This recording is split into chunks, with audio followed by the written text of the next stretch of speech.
Бұл фильм 2004 жылғы үнді мұхитындағы жойқын цунами апатына негізделген.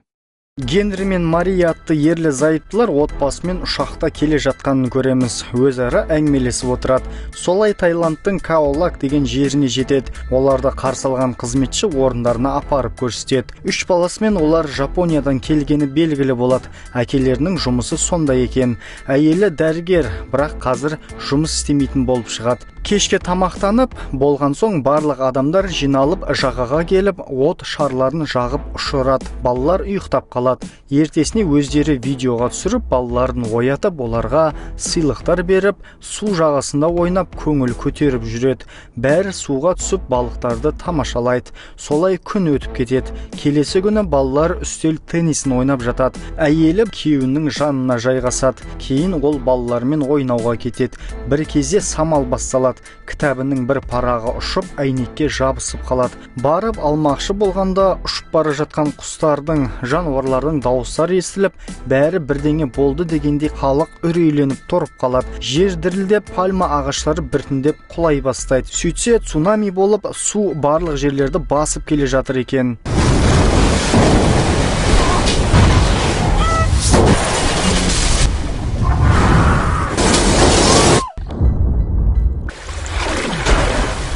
Талға жармасып тұрғанын көреміз. Айқайлайды, су ағыла береді. Айқайлап тұрғанда көмектесіңдер деген баланың дауысын естіп, Лукас атты ұлы екенін біліп, артынан кетеді.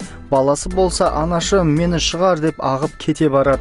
Анасы да суға батып, арасына бір бұтақ кіріп кетеді. Лукас бір жерге тартылып ұстап қалғанда, сол жерде қал деп ағып кетеді. Баласы болса, анашым деп ол да артынан ағады. Солай бір төсеніштің үстіне жармасып шығуға тырысады. Қолдарын созып ұстамақшы болғанда, ол бір бағанаға соғылып, екеуі де аударылып кетеді. Су астынан әрең шығып, Лукас деп шақырады. Еш жерден көрінбейді. Су ағызып кете береді. Бір кезде баласы су астынан шығады. Ағып бара жатқан бір көліктің ішінде адамның дауысы шығып, соған қарап тұрғанда, су сол жақтан тағы көтеріле бастайды. Алдындағы бәрін жайпап жетіп қалады.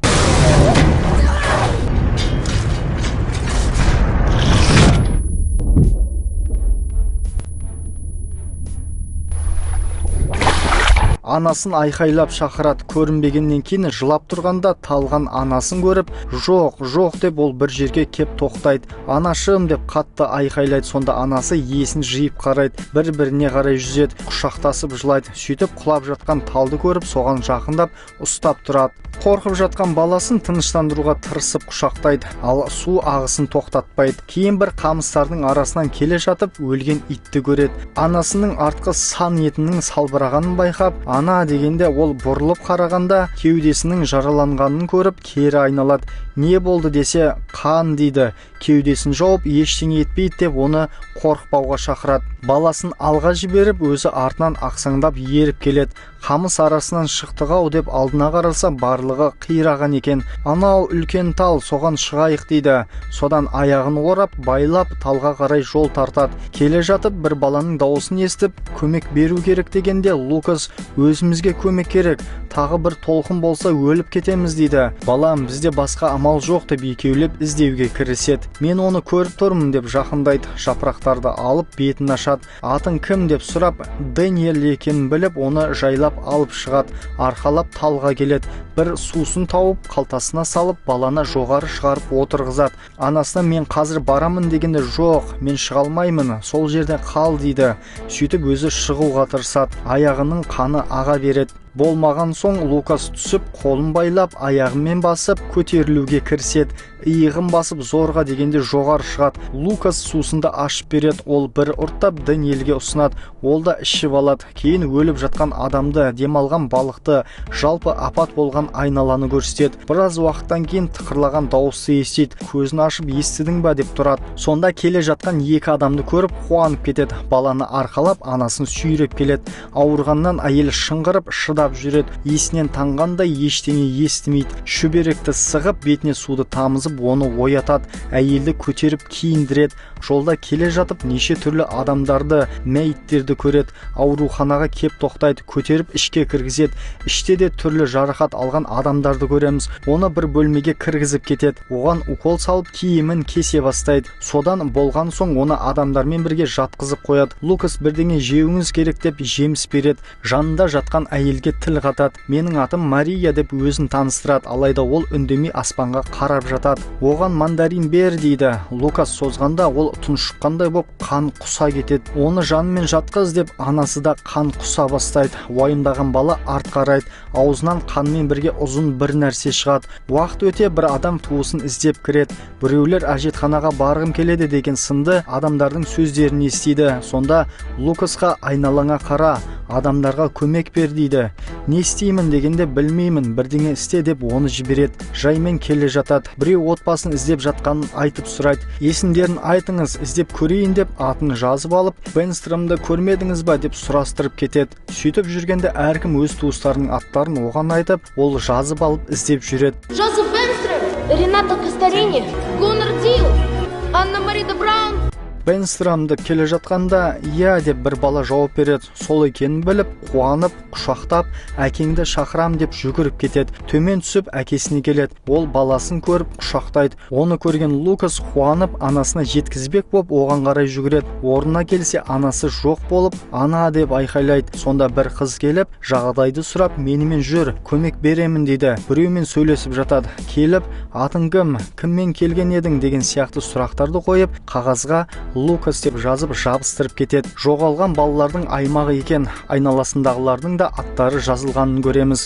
Отырып жылайды. Содан біреу лай кешіп келе жатады.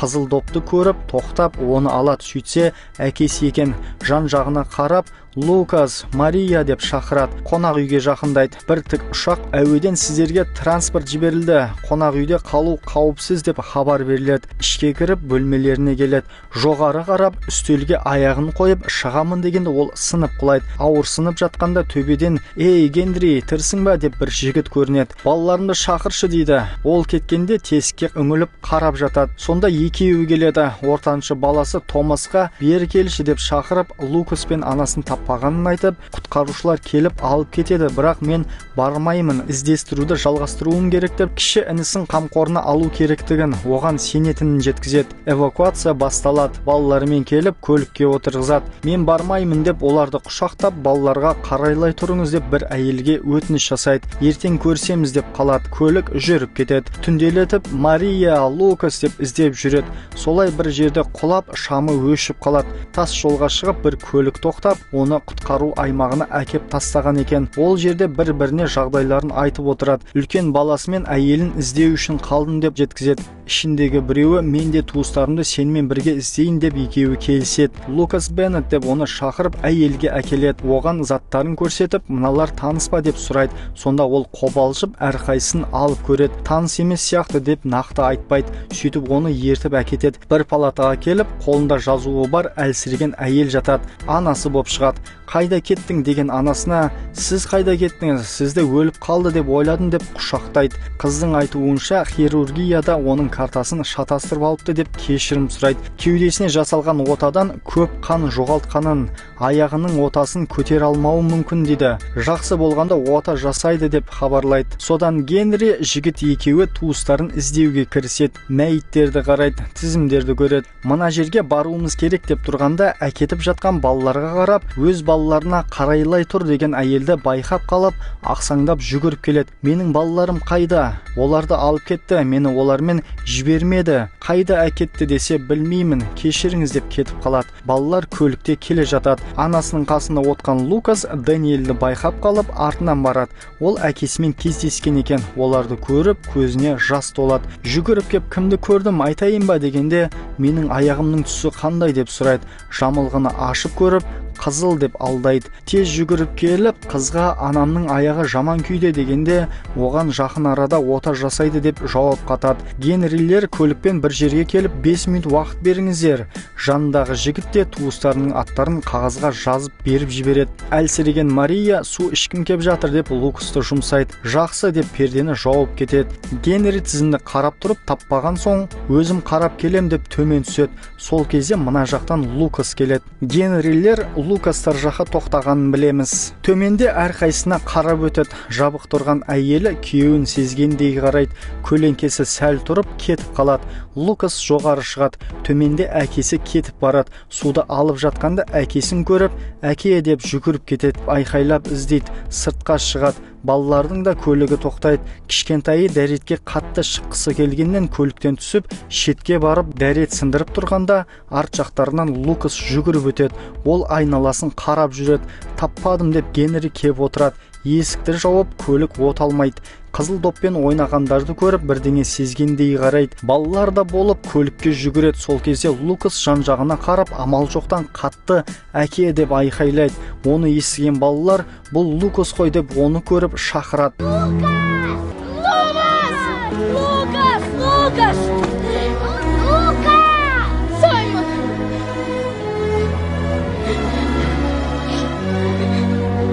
Мына жақтан әкесі де келеді. Әке, Лукас деп бір-біріне қарай жүгіріп құшақтасады. Бәрін анасына әкеледі. Жаймен оятып, көзін ашып, жолдасын көреді. Екі баласын да көріп, бәрі осында. Мен өліп қалдым ба деп сұрайды. Жоқ дейді. Сонда сен келдің, енді мен кетсем болады. Балаларға қара дегенде, жоқ, сен өмір сүресің. Бәрі жақсы болады деп жігерлендіруге тырысады. Отаға алып кететін уақыт кеп қалады. Мария басын көтеріп, қарап кіріп кетеді.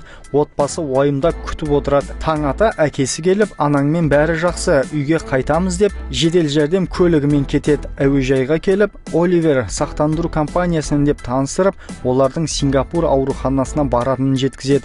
Есікті ашып кіргізе бастайды. Ұшаққа жайғастырады. Кететін кезде Лукас анасына жақындап, Дэниелді көрдім, ол әкесін тапқан секілді. Оның бақытты екенін айтып, қуанып екеуі құшақтасады. Жайғасып, қауіпсіздік белдіктерін тағады. Ұшақ орнынан қозғалып ұшуға кіріседі. Барлығы терезеге үңіліп қарайды. Мария да жылап, апат болған жаққа қарап, фильм аяқталады.